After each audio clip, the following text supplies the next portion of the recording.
Welcome back to Rubbing Minds. Now, we have inflation at a record high. We have the dollar trading to the naira at about 1617. The pound has crossed over 2,000 naira. We're purchasing petrol for over 1,000 naira across Nigeria. And we've all seen what some of the hard changes have caused in terms of the economy. I mean, popular Grammy-nominated recording and performing artist Davido said that the economy is in shambles, and this was in relation to the upcoming Dirty December, young people coming back to Nigeria. So a lot of Nigerians are seeking greener pastures in more developed climes, and it's become a phenomenon known as Japa. Whether it's through school, through marriage, through employment, people are moving. Nigerians are moving in droves to Canada, to different parts of Europe, to the US. But every once in a while, you come across a story of reverse japa, also known as jakbada, and you begin to wonder, what are they seeing in Nigeria that they're leaving these greener climes to return back to Nigeria? And we have one of such people, a Jakpadian, as you may, Sheyi Ajayi, who's a blogger. Welcome to Rubbing Minds. Thank you, Isabella. So Sheyi, it's great to have you, and I'm sure you were once living abroad. Can you tell us where and when did the idea come to return to Nigeria, and what made you actually, take a move and actually buy that ticket and move to Nigeria?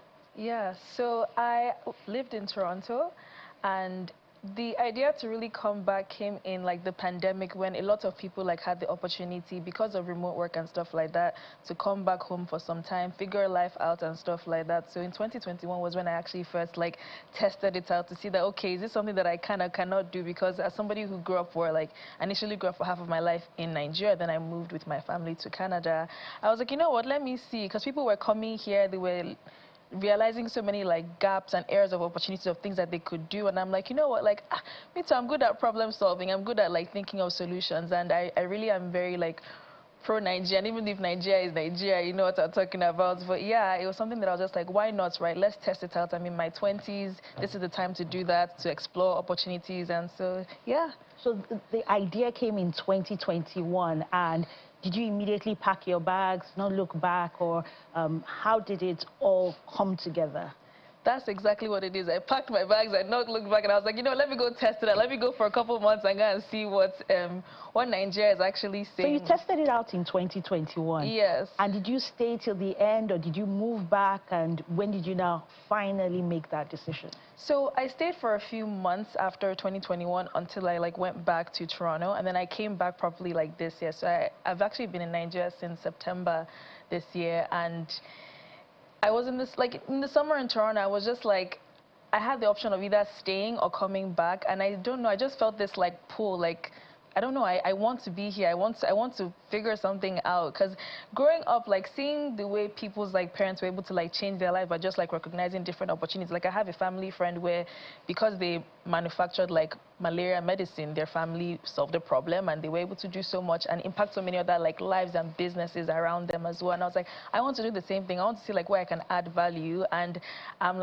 putting myself out there. So if you guys already don't know, obviously she said it, my name is Sheyi Ajayi, and I've been blogging my experience with renovating my first home in Nigeria, and I'm just putting myself out there to see what possibilities are really out there in Nigeria. Yeah. What's interesting is you came to test it out in 2021. Yeah. When I think of 2021, I think about the price of petrol, I think about cost of transportation, living expensive, cost of food. Your experience in 2021 versus your experience in 2024, what have the differences been? And has that in any way confirmed or maybe made you interrogate your decision to Jakbada, to return to Nigeria for good? 2024's economy is definitely different. It's definitely different. Things are more expensive. Things are harder for a lot of people. Coming back, I was determined to come back with a plan to see okay, if I'm going to choose to come back in T-Pain's economy, as they call it, I need to know like what value I can add so that I'm also making sure that I'm taking care of myself while also exploring other possibilities. So because there's so many opportunities with like remote work and different things that you can do, like really and truly in Nigeria, if you look for where to solve a problem, you really can solve problems and actually also like support yourself doing that. So that's why I came in with a plan, knowing that if I'm going to come here, I'm going to come here with like a plan to support myself so that I'm not feeling because the economy is expensive. Like it's and everybody's there's no feeling feel it. like, oh, I wish Yeah. I was still earning in USD or Canadian dollars. Yeah. And when you see the number of people going back to Canada or to the US or to Europe, does it make you question your decision? Like, what are they seeing there? And have I gotten comfortable, or have you gotten what you wanted from abroad that you feel like, okay, for whatever it is, it could be having a second passport, it could be enjoying good education, and you feel like, okay, I've gotten what I want, but now the next level of my life is Nigeria that holds that promise or that potential. Exactly what you said. I feel like people who are jackpotting, I don't think there's anything wrong with that. Like abroad, Canada, all those places, like they afford people like somewhere that has like a system. It's systematic and it's predictable, right? So if somebody is looking for that in that period of their life, I think it's fair for them to want to pursue that if like the country that you live in is not giving you that. Because I am in a phase in my life where, like I said before, I'm young, I'm quite adaptable, I'm quite resilient. I'm just testing out what can possibly be done. I have the opportunity and I have the privilege to come back to explore that idea, and I think that it's definitely worth exploring because why not, right? Why not? Yeah.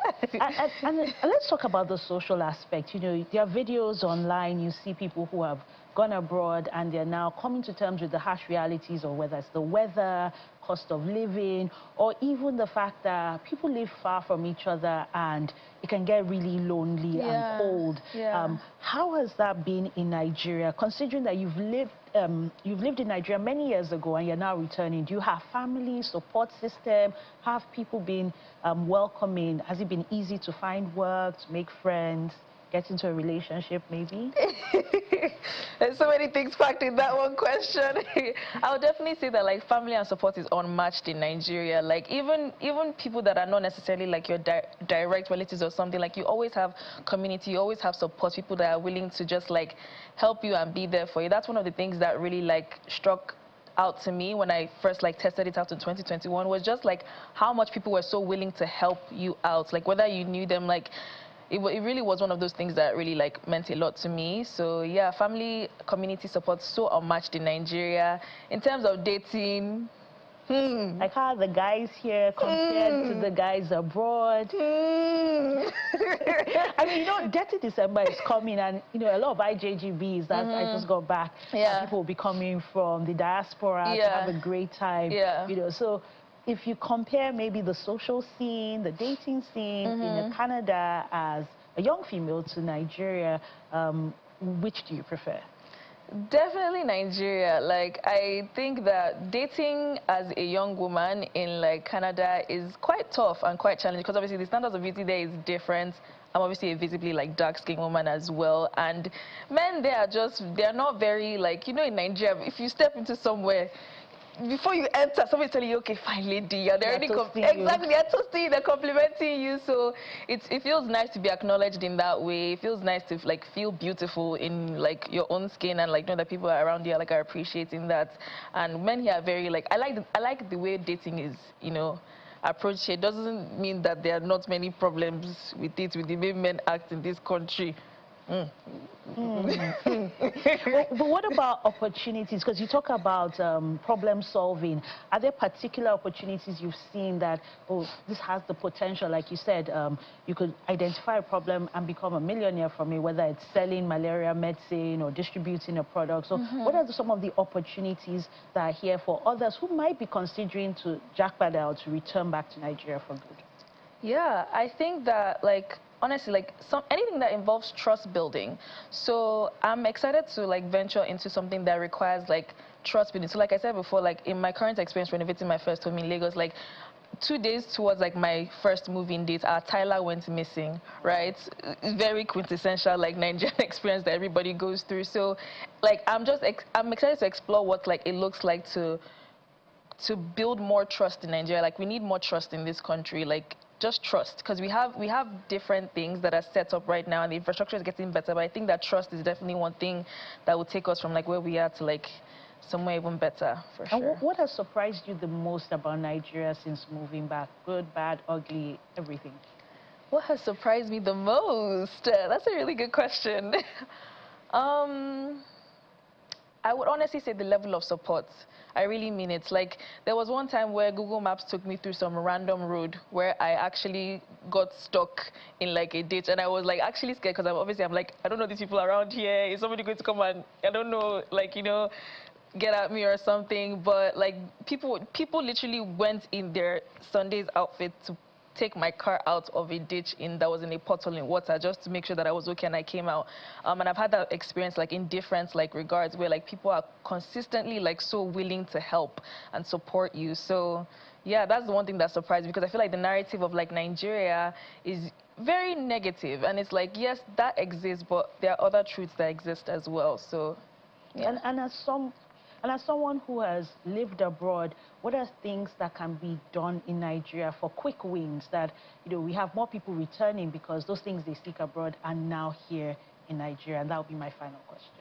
Can you repeat that? So, as someone who has lived abroad, there are certain things that are there that make people want to go there. So what can be done to make this place the green pastures that more people will want to return? So that expertise you've gotten abroad, how can that translate into making this the jackpot destination? I honestly think that very simple things are just like solving everyday inconveniences, even something like light, like water, like those little things that make such a world of a difference are places where people can actually plug themselves into and solve. But the issue goes deeper than what it really just seems like at the top. But yeah, little everyday, anything that you can do to solve little everyday inconveniences is what definitely will make more people want to come back, and just like setting up like more infrastructure so that it's easier to get things done, right? Like every government has its own thing, Yeah. right? Like Service Ontario, for example, is a government that I had in Canada, and people still complain about Service Ontario. When you go to Service Ontario and want to do something, you still have to come back again. And it's a very similar experience in Nigeria. When you want to go to the government and do something, you still have to come back again. So every government like faces that. It's just more so like how quickly you're able to progress and get towards where you want to go. So I think that can definitely like make a world of a difference. Thank you so much, Shea Ajayi, Yeah. and all the best with your blogging and your Japadarian experience. Thank you for being Yes. our guest on Robbie Thank you Vibes. so much for having me.